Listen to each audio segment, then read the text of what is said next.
Good morning, ladies and gentlemen. I'm meadsyreplays. Welcome back to some more World of Dummies. Yes, we have two replays for you, and both are equally as special. Now, this first game is, I don't even know what happens, to be honest. We've got our guy here in the T57. He doesn't do too well, but considering how bad his team does, he doesn't do too bad. So of course there is an E50M that has crossed the river, which means the Vickers Light can't really do so. The Sheridan doesn't really want to cross. He didn't even want to attempt to cross, and neither does the whole team want to move further up than we are here. Now our guy in the T57, he is shooting heat. He's shooting heat. He switched to heat, and he accidentally just keeps the heat on, which is going to be quite funny later on in this battle. So you could just see no one's moving. There is still someone in spawn, and no one just wants to go further up. Now our guy here, he wants to focus this E50M. Like, he's not looking anywhere else around other than this E50M. I mean, he could look all around. I mean, look at the minimap. There's plenty of tanks to choose from, but he is solely focusing on that E50M. So he's still got the heat loaded, and now he is on a reload. But if you look at the heat, he only has 4 shells left. So of course he's going to reload 3 of them right now, and that will leave him with 1. So again, 2 tanks down. Everyone is still this side of the map, and just look at this.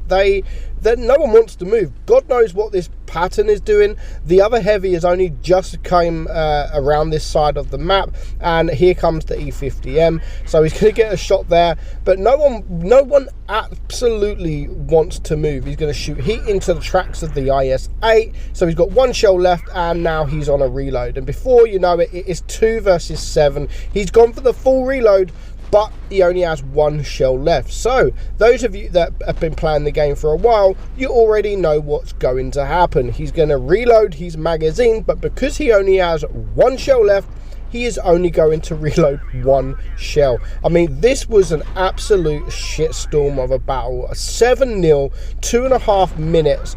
Absolutely insane. Now our guy does manage to pick up 2k damage. In the circumstance, that wasn't too bad, but unfortunately for the team, they don't do so well. Literally 5 zeros and a 339 damage. So the Vickers only managed to get 1 shot off.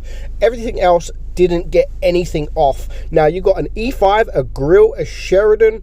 They all did 0. Tier 10, and they literally did nothing. The Pattern, the Sheridan, the E5, everything, the Conqueror, they all did nothing. The only person that actually tried there, I think, was the Vickers. At least he tried to cross. Now next up we have the same map, and it is the Scorpion G. Now I'm not gonna lie, I've totally forgot what's gonna happen here, but you know, let's have a look what actually happens. So everyone's pushing forward. Even the Scorpion G here is pushing quite far forward, and he's actually going to get ripped apart there. You can see just how much he's getting ripped apart, and before you know it, he is a 1 shot. So the green team looks like they have started to push. There is a couple of tanks that have started to push, and you've got the Lerva there. This is what happens. They literally, they had such good positions, the enemy team, but they all stopped to push 1 by 1. Now God knows what this Lerva is doing. He is pushing that guy in the corner. He's a heavy, and he's the only one that went in that corner. As soon as he dies, now there will be another tank to start pushing, and that is the Progetto 46. So he's literally just watched the Lerva get absolutely torn apart, and then he decides he'll be the one to make the move. And the next up, he dies. The AT-15 is just like, right guys, you're doing it wrong. This is how you push. You come behind and you get absolutely ripped apart, and before you know it, not even 2 minutes down, it is a 6 versus 4. But you can see two of these guys are a 1 shot. There goes the Type 61, there goes the Progetto, and it is now there goes that guy, and it's just 1 tank left, and that is the Borzik. Where is the Borzik? Now that was again, that was a shitstorm. My team, yeah, I mean, they had good positions, I think, at the start, but it all literally went tits up. It all went pear-shaped, and now there is just this Borzik left to deal with, and of course they will deal with him very easily. So yeah, not quite sure what happened there with the enemy team. They just literally fell apart, which is unfortunate. So moving on to, I think, our last game here, we're going to have someone, I think, that just gives up. So we're going to start the game. Oh no, this ain't even the give up one. This is a totally different one. I'm just totally getting confused here. This is someone that this game was absolutely hilarious. So there's one tank left, and that is the agent. The agent is on his own against 4 tanks. Now he is a one-shot.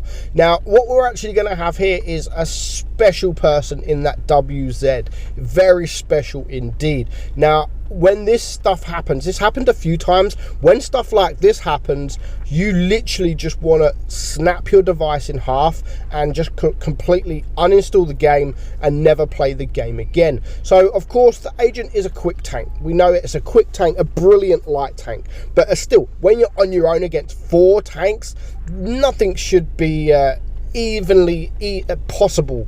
Nothing should be possible to get the win, even a draw. With 2 minutes left on the clock, yes, we know there's no fast tanks. They're all heavies, but we're going to have the Thunder, and we're going to have this KV2 start chasing him. Now, he's telling the guys, like, go cap. All 4 people could cap, but at this point, it needs, because they cap just below 140, I think, they need 2 people to sit on that cap, because there won't be enough time for 1 person to sit on that cap. So as long as 2 people sit on this cap, then it should easily be doable. But of course, he gets caught out in the open from this agent. He gets knocked down to a one-shot, and because of the reload of the agent, it's a very, very fast reloading gun that can just take you out very, very easily. But again, our guy should really leave the Thunder to go chase him, and once the Thunder is there, the Thunder is full hit points, and he's now got him down to a one-shot. So it's just going to be a HE splash, then that is game over, and our agent is going to rush towards the Thunder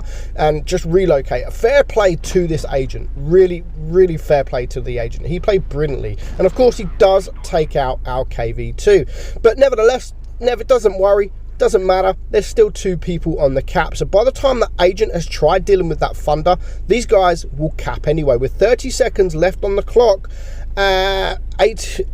almost 90 points, almost 90 cap points. This WZ113G just comes out of the cap. I love what he just did there. He kind of realized that he's just come out of cap and then quickly goes back on.